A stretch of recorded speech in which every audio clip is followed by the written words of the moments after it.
శ్యామ్ ప్రసాద్ ముఖర్జీ జయంతి సందర్భంగా బీజేపీ జిల్లా కార్యాలయంలో మొక్కలు నాటి ఆయన చిత్రపటానికి పూలమాలలు వేసి నివాళులర్పించారు. ఈ సందర్భంగా కామారెడ్డి బీజేపీ జిల్లా ప్రధాన కార్యదర్శి నరేందర్ రెడ్డి మాట్లాడుతూ 1901 జూలై 6న జన్మించిన శ్యామ్ ప్రసాద్ ముఖర్జీ ప్రముఖ జాతీయవాద నేతల్లో ముఖ్యుడని, 1951లో భారతీయ జనసంఘ్ పార్టీ స్థాపించిన ముఖర్జీ ఆధునిక హిందూ జాతీయవాదాన్ని ప్రగాఢంగా విశ్వసించారని, మంత్రిగా ఉండి ఈ మంత్రి పదవి కంటే నా దేశమే ముఖ్యమని, ఒకే దేశం ఒకే చట్టం ఒకే రాజ్యాంగం ఉండాలన్నారు. ఒకే దేశంలో 2 జెండాలు 2 చట్టాలు ఉండకూడదని మొట్టమొదటిగా ఆక్రోశించిన వ్యక్తి శ్యామ్ ప్రసాద్ ముఖర్జీ అన్నారు. 70 సంవత్సరాల భారతీయ ప్రజల అంతరంగాన్ని ఎవరూ పట్టించుకోలేదని, దాన్ని నెరవేర్చి జమ్మూ అండ్ కాశ్మీర్ భారతదేశంలో అంతర్భాగమని చెప్పడమే కాదు 370 ఆర్టికల్ రద్దు చేసి చూపించిన ఘనత ప్రధాని మోడీకే దక్కిందని అన్నారు.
అదే పెట్టినాక ముంగట్ వస్తుంది, పెట్టినాక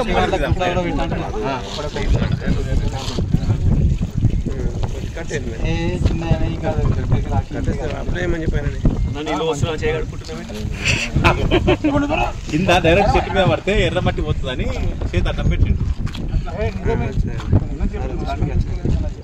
రైట్, ఓకే.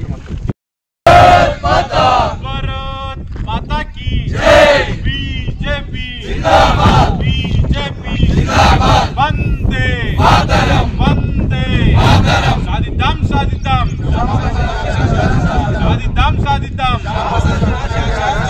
आवाज दो आवाज दो राम लक्ष्मण जानकी जय बोलो हनुमान